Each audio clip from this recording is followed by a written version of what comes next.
Welcome to Hidden Worlds Inside. This is a first in a series from Weaves of Waves. If you'd like to find out more about Weaves of Waves, please go to weavesofwaves.com. Hello, my name is Sylvanus.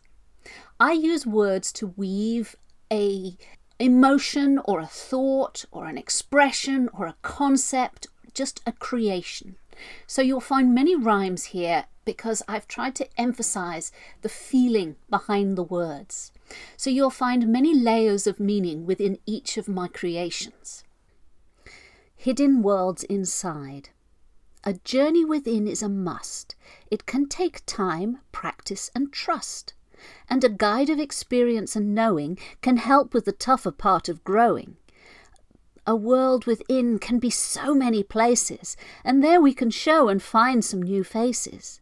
From rewriting your futures and pasts, to untangling old pains that last.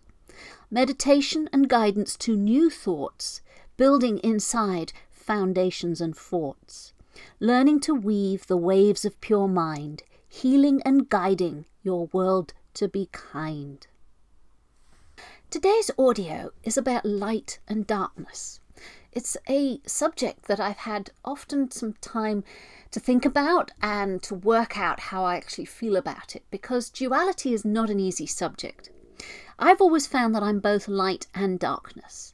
Now, I went through all the New Age witchcraft and shamanic training and all the love and light, and I was a tarot and crystal ball reader for many years. And it's interesting how opposed I am. I'm the opposite of it now. It's like everything was love and light.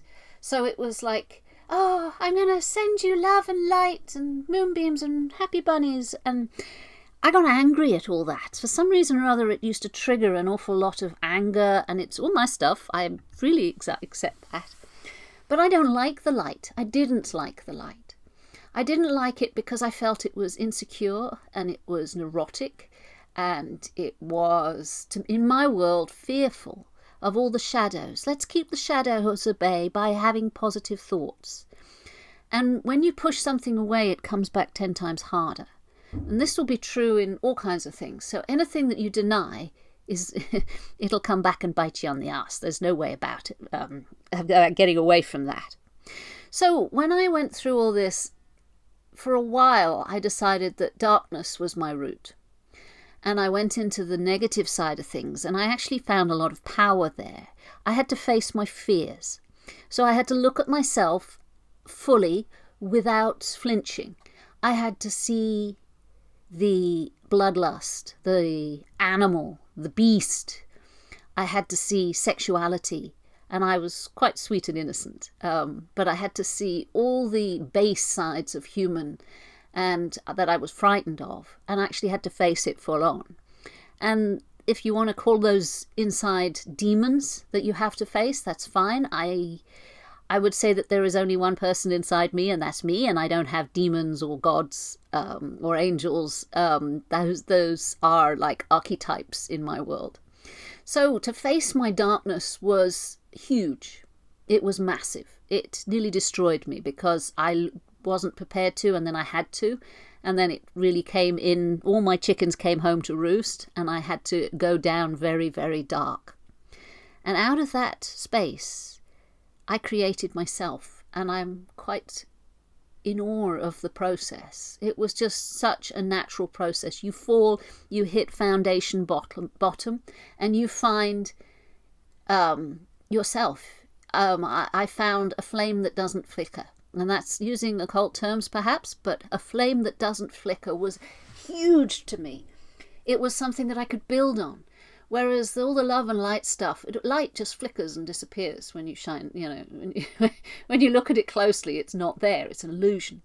And so looking into the darkness, I found something solid within inside me. And that was a huge experience. Suddenly I could build and become powerful. I could reach inside to my own body and find my gut and my will And I learnt to hone it. I learnt to focus it. I learnt to be creative. I learnt to dance where I needed to dance. I learnt to face my beast. I learnt to have sex better. I learnt how to open up and just be free of all inhibitions that used to be frightening to me. And it wasn't like a fall. Often they use the Luciferian idea of the fall from grace. I think we all have to do that. But I didn't hit the ground sort of with a thump. It was devastating. But I've seen people go through far worse. All I'm saying is that I think the fall is very necessary in each of us. And if we don't do it consciously, we'll do it unconsciously. So when I define myself as dark, I don't mean evil or corrupt or perverse. That's something totally different, okay? So darkness is your shadow side, the thing that you don't expose to the world. Your shadow is the things that you hide. And whether it's bloodlust, it is beastie, low energy, being an animal, you're just letting your nature out. You know not to do it and hurt someone. Okay, so let's underline that. To let out your shadow doesn't mean to hurt anybody. In fact, one of the first things is you have to let it out within boundaries. You're not going to turn into a mass serial killer overnight. Your shadow is the most beautiful thing ever because it's the authentic you. It is the you free of fear. End of line. You have no fear. You don't care what other people think of you. You don't care about your body type. You don't care about whose sexual partner you want to be attracted to or, what gender they need to be. You don't give a flying fuck at that stage. And it's amazingly powerful, empowering. It is authentic. It is real. And in the world of light, you struggle to find anything real. In fact, you struggle to find anything that's true at all. Whereas in the shadow side, you have to look at what is real. You are forced to, and that is terrifying. It tears you apart if you can't, if you are not doing it within certain boundaries, certain safety rules. I don't know how lucky I was because I didn't turn into an alcoholic or I didn't turn into a drug user. I could have. Because that stops the fall for a little while. It stops you feeling, thinking, or being anything of reckoning, really. It just sort of numbs you out, which is exactly why I'm very pleased that I didn't do that. Oh, I have a drink every now and again, but I still am not a heavy user of any of substance, maybe sugar occasionally, but that makes me sick these days. But numbing out is the way to stop the fall. And I don't believe that's a very healthy way. So I'm both light and darkness. And it is a contradiction.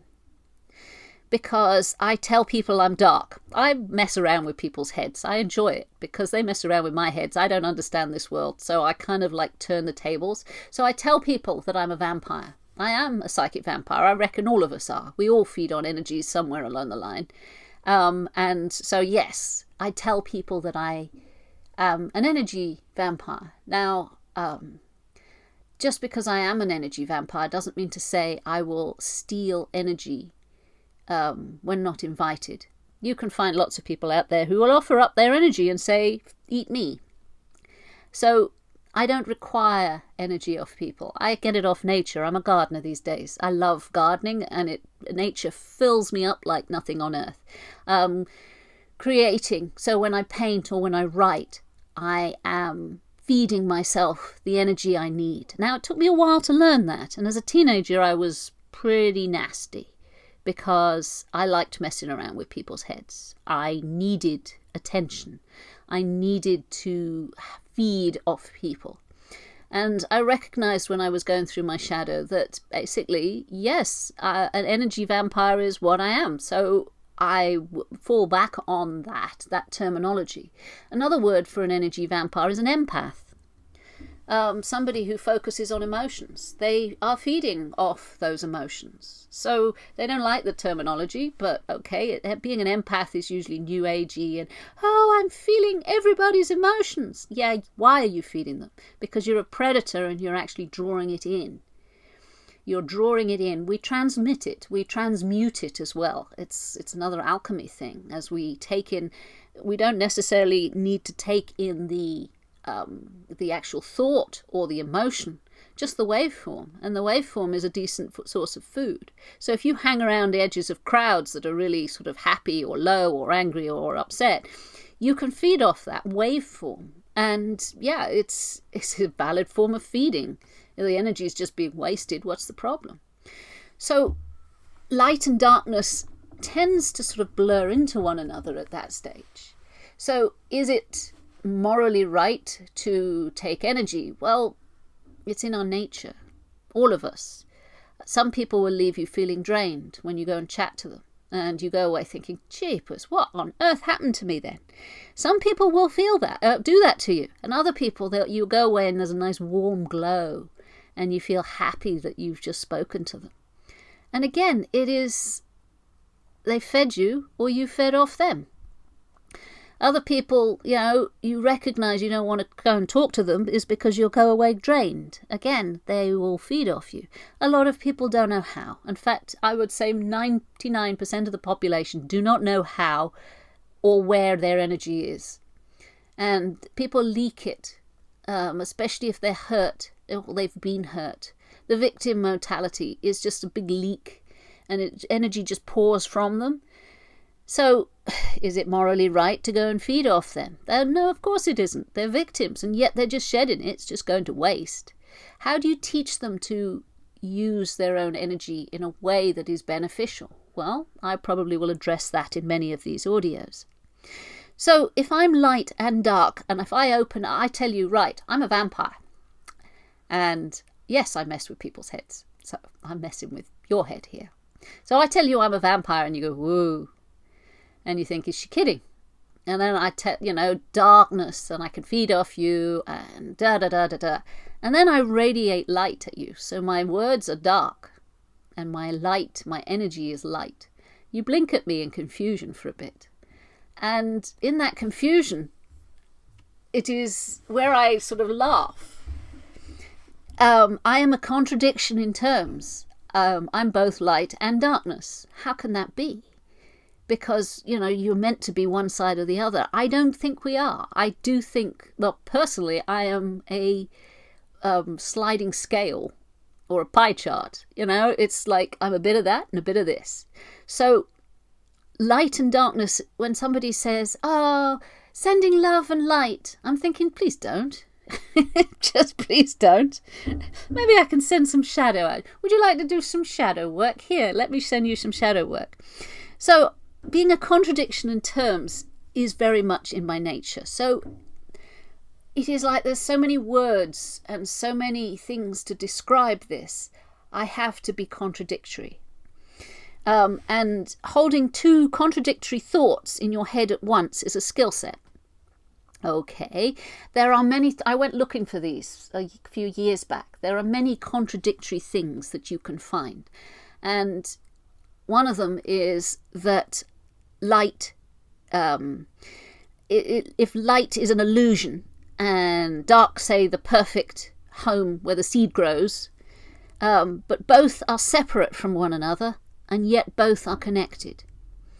It is the same thing about I can be feminine, but I can also be butch and masculine.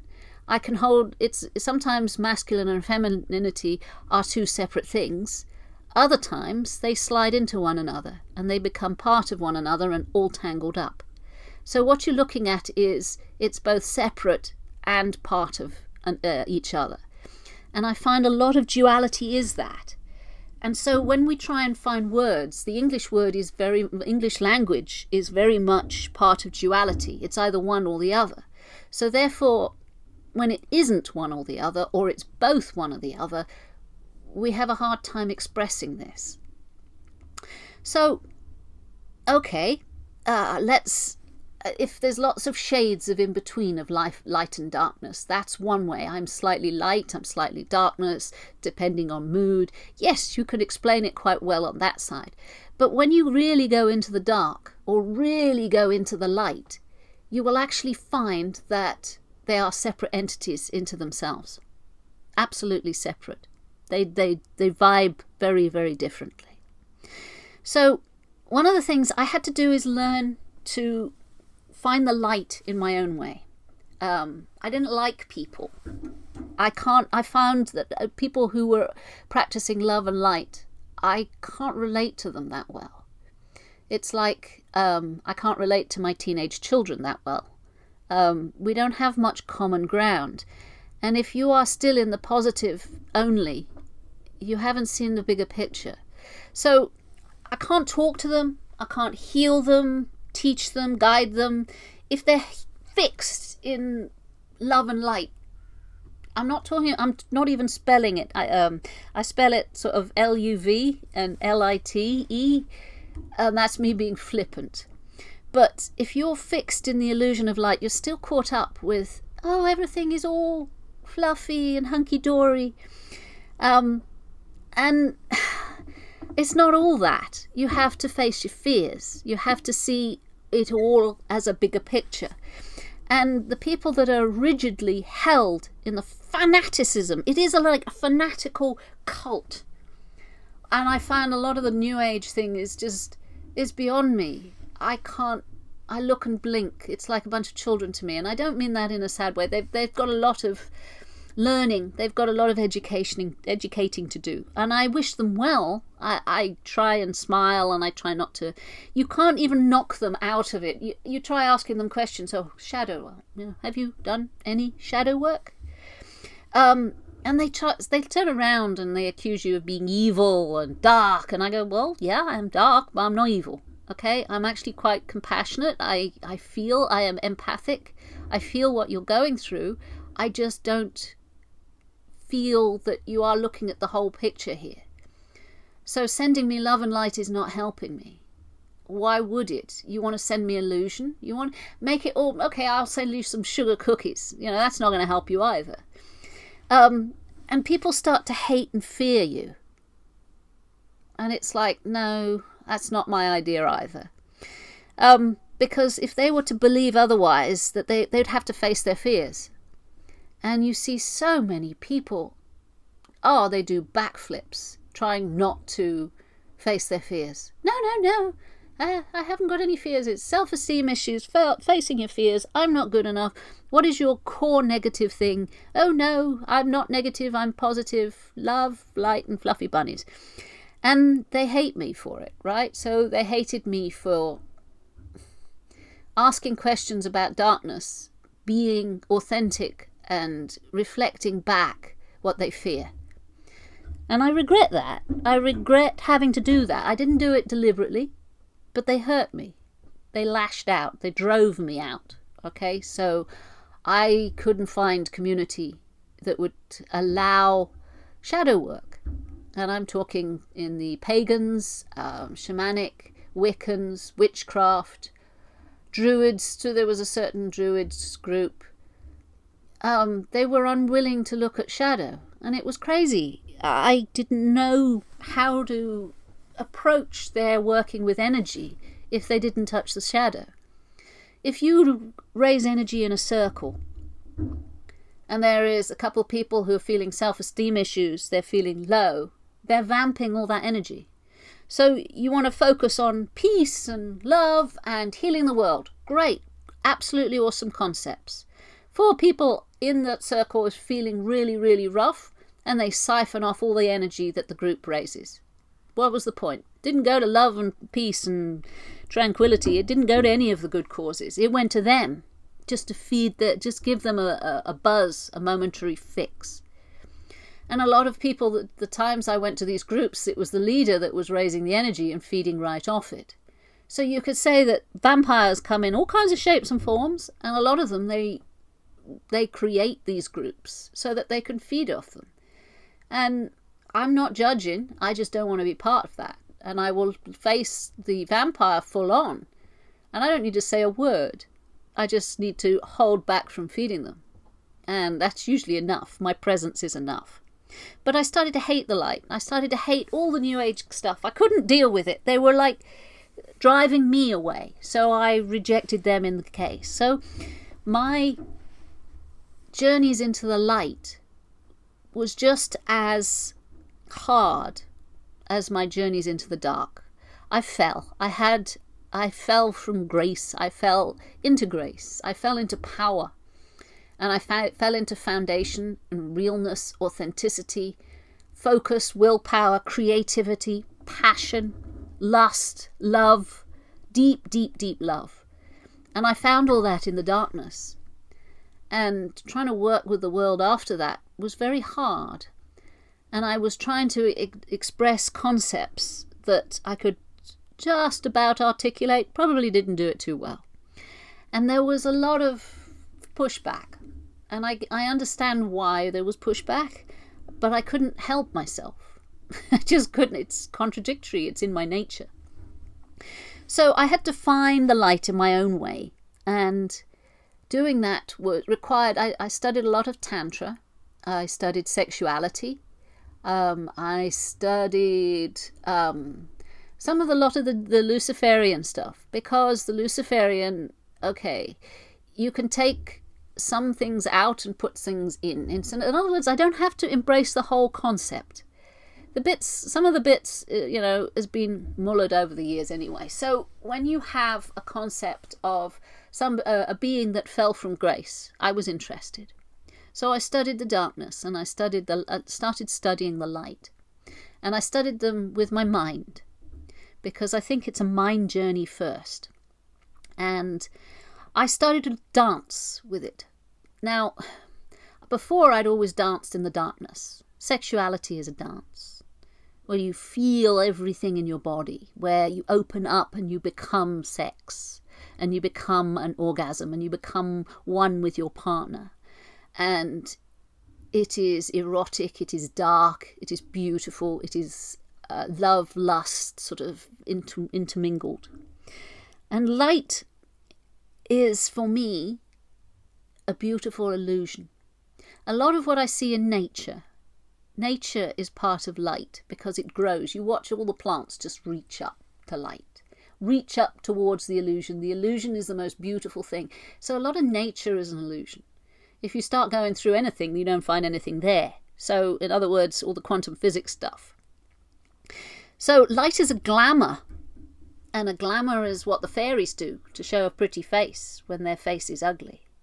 So, but again, if you bust through light, you don't find anything at all. So it still is an illusion. But you have to dance it. And one of the things I learnt to do was dance like belly dancing, ragshaki, where you weave with your hands the energy. And you use your hands, your hand chakra, the chakras on your hands. They're small, minor ones, but they're still used to heal. And you start cupping your own energy, and you weave it up, and you weave it down, and you weave it up, and you weave it down. And with a good drum beat, trance dance, all those sort of things, you can weave your own light, your own energy, and you can smooth out the rough patches by moving your hands in certain forms. So I learned to dance with light. And the other thing I had to look at is that I have been brainwashed. Yeah, I have been brainwashed to see everything in duality. So everything. And because I was brought up sort of Abrahamic, so Christian, very, very loose, it doesn't matter. It's in my society. And the way they see the world is not necessarily the way I see the world. I don't believe in hell. I don't believe in one God. I don't believe in really gods. To me, they're all archetypes. So light and illusion, it shows you what you want to see. So if you want to see gods, hey, guess what? You will see gods. And that is a trick of the light. And if you want to see demons, you will see demons. You will create your own reality one way or the other. And light will throw a glamour over you at every opportunity. It's trickster. It's the eternal trickster. And it's beautiful. And once you start to dance with the trickster, and for me it was just to see it for what it was, to see the concept of it. Yes, it's back to the contradiction. So to see the entity and the concept and the sliding scale, all three at once with no contradiction. And it was tough. Yeah, it took me, a little bit of mental gymnastics. If you want to see pain and suffering, and this is a shit world we live in, you will do. If you want to see love, light, and happy bunnies, that's also what you will see. So the light will show you an illusion, and I learned to see the illusions. Dreams, nightmares, fantasies, happy things. We need a bit of it in our life, don't get me wrong, but it can't rule your life. If you're ruled your life with fantasy, it's usually a short life. And it comes down to, what do you want, or what don't you want? Darkness is we will show you what you don't want. We will show you your fears. Light will show you what you do want. It's attractive. Yeah, and I know it gets more complicated than that, because I overthink things. The patterns, I see patterns in everything, and the patterns in this is infinite, and trying to even scratch the edges is hard work. Okay, so what I had to do was look at, what do I want? I understand my fears. I've spent many, many years looking at my fears. Now I had to look at my wants, my dreams, my nightmares, my cravings, things that I wasn't frightened of, but my desires, if you like. And I had come to this conclusion that I know nothing.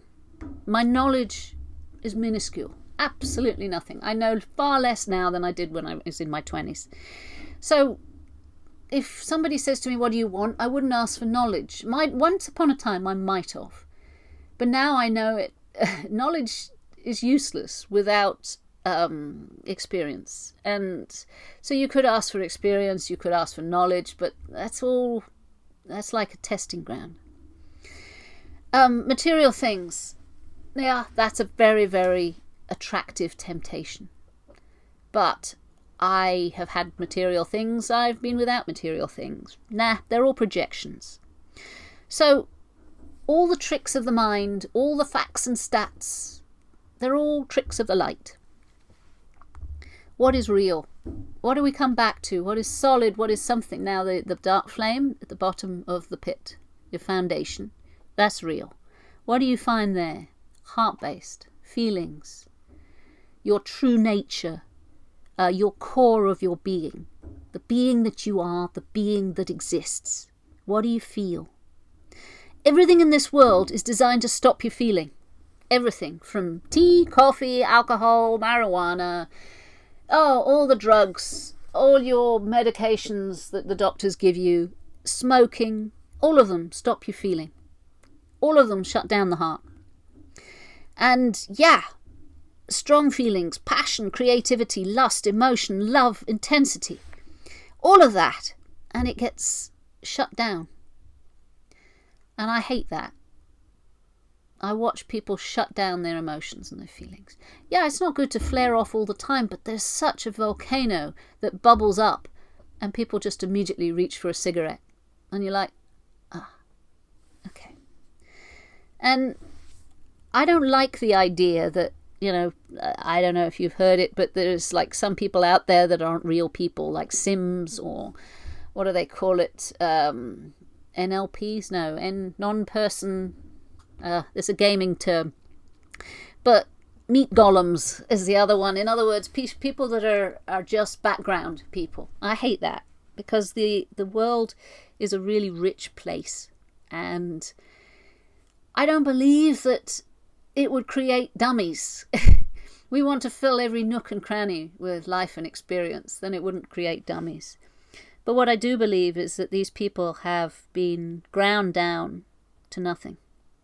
They've lost their soul, they've lost their passion, they've lost their light and their darkness, and they've lost their emotion.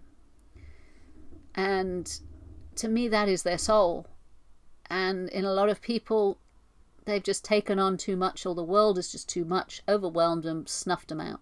And what you've got is a machine just going through life. And I think that's very sad. I mourn them, because I feel like if the world and the universe is creating everybody, then everybody has the potential and the possibilities to go through life head on, full on, feeling everything, And then, then the body gives out and you move on to the next life. So that is what I mean by light and darkness. I am both light and I'm both darkness. I think both need to be looked at. I think that when you fall into light, you need to fall into darkness. It is not a rising into the light, though you are drawn to it. Language is very bad. English language is all about separation. So we separate one from the other. Again, look at the contradictions. Is there anybody out there that has two contradictory beliefs? Beliefs is an amazing thing. They're very, very flexible. Once upon a time, I believed I was 16. I was 16. Now I'm 50. So I've changed my belief. Once upon a time, I believed this. Now I believe that. So beliefs are not fixed. They're fluid. Anybody who's fixed in a belief might as well still be 16. They still believe they're 16. Life has changed a bit. That was like 2-3 years ago. You still believe that? Haven't you changed? Haven't you moved on? Haven't you grown? Having two contradictory beliefs knocks everything out of orbit. I can believe that I am female, delicate. I am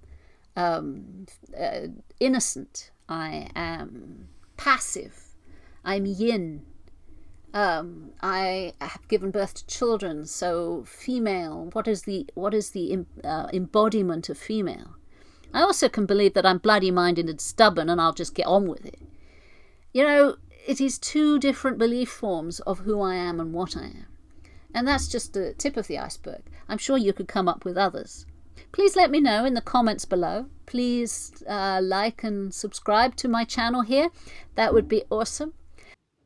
So one of the things that I'm going to do is a guided meditation.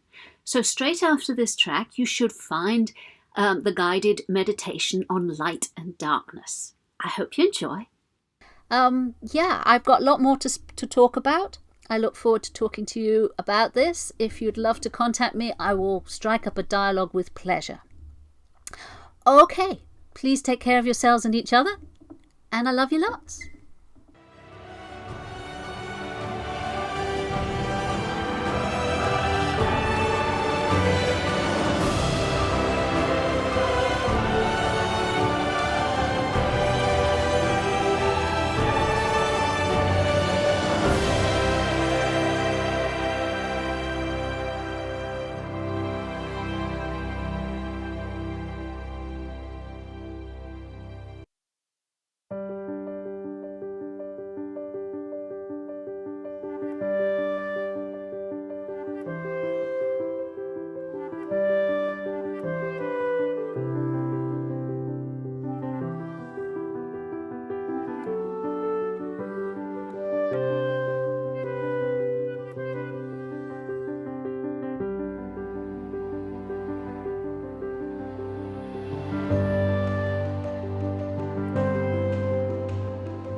I want you to take a deep breath in and let go. Just let go. I want you to sit quietly and still. Your mind may go all over the place. I have done so many of these meditations when the mind just goes from subject to subject, bouncing. And that's fine. Let it go where it will. Just bring it back to the sound of my voice and the sound of the waves.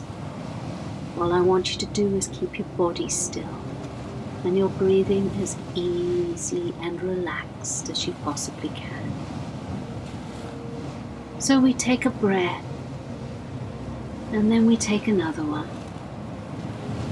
And we let go of all the expectations, all the judgments, and all the wonder of what's coming next. We just allow. I'm not going to tell you to do anything that you don't want to do. I'm just going to guide you. We're going to guide you down to a really relaxed space. And you're just going to listen to the sound of the waves and my voice. And you're going to find that you are feeling light. And you are feeling darkness. And you are feeling the wind rise in you. And you are feeling the winds. You are feeling the waters rise. And then you swallow them down as the waves go in and out. You will find the earth and your bones rise up and then down.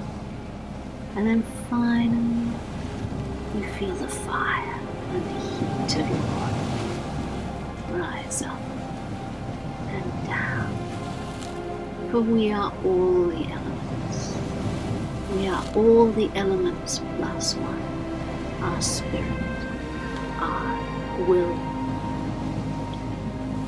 And we're going to combine all the elements within us and just let go.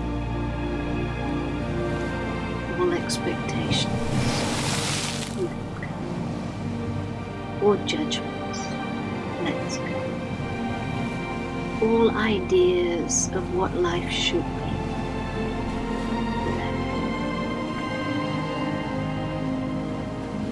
I am not here to judge you and decide what's best for you. You'll be there. Listen to your mind as it goes from one to another. As my words spark off ideas, thoughts, emotions, triggers. It's the monkey mind. It's a good thing. It doesn't keep us fixed. Let it flow where it will go. You can't hold a monkey by the tail for long. Just keep your body still and your breathing in. Your body will tell you, I've been sitting here a little long, I'd like to move. That's where your willpower comes in. Keep it still. Keep it comfortable. But it's time for relaxing. But to relax your mind, you must relax your body first. You must keep your mind still. You must keep your mind, your body still first. All is well. You're doing so well. It's amazing how far you've come with so much to distract, to turn you off. All the light and darkness that you are is allowed. Surrender to it. All the illusion that we think we are, all the labels that we've given ourselves, all the illusion of light, and it's showing us who we are and what we are and what we want to be. It's just a trick of the light. It's a beautiful game to play with. It's a beautiful illusion. Oh, the rainbows, the light as it falls through the trees in hypnotic patterns on the grass below. Yellows, greens, all the lights that our solar system's sun as it bursts and hits so many different sparkly reflective objects. It's almost blinding at times. And as the sun sets, the colours are beautiful. Colour itself, the spectrum of light. You've seen the Pink Floyd cover. Isn't it beautiful? It's an illusion, but it's wondrous. It's awesome. It's something that we have learnt to treasure in every detail. And we thank the light, and we move within it, knowing of its illusion, knowing that it will spin out fairy tales of who it wants you to be. And it would like you to see this, and it would like you to do that. So many desires. You can pick and choose. It's all right. You're allowed to have desire. You're allowed to dance within the light and choose your illusions. Just know that you're the master of it. You are the master of your light.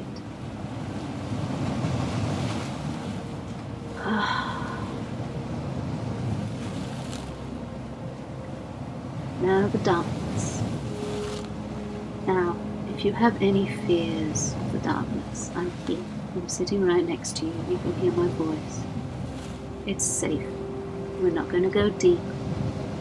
We're going to just touch the edges. It's a beautiful place. This is where seeds sprout. This is where babies come. This is where the darkness finds your power, your strength. It is totally safe.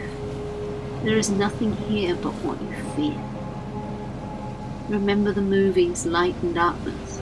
Darkness is always what you fear the most you will manifest.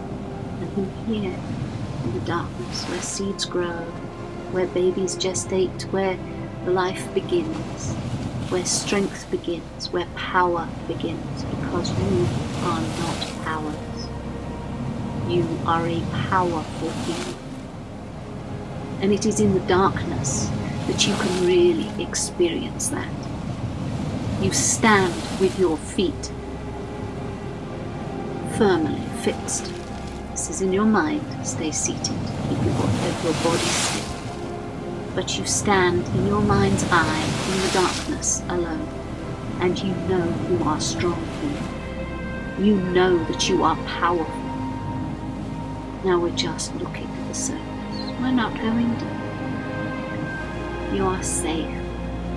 I'm right beside you. I'm not going to allow any of your feelings to hurt you.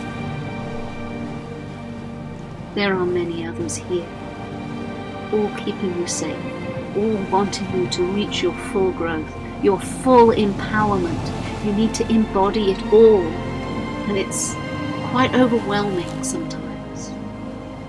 So relax. Come back to the breath, come back to the body, and know that whenever you need to find peace and tranquility, the light is there. The beautiful dance of the light and the beautiful safety and power of the dark. Both yours to explore gently, in your own time, with kindness, with laughter at your mistakes, if you fall over, if you face something that you weren't expecting. We all have that. We all have that. You are not alone. Right now there are so many people reaching out just for you, because we are part of one another. Your strength is my strength. My strength is your strength.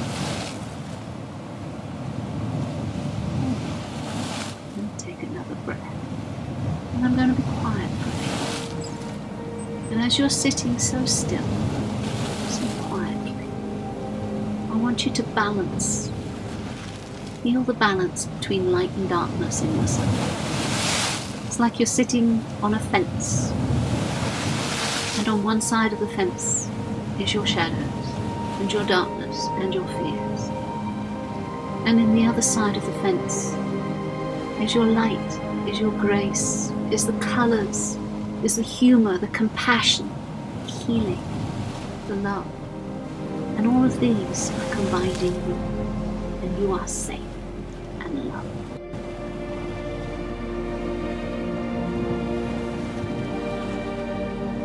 So when you're ready, open your eyes and come back. Come back to the room, come back to the safety of your body, and be still and feel the wonder of the world again.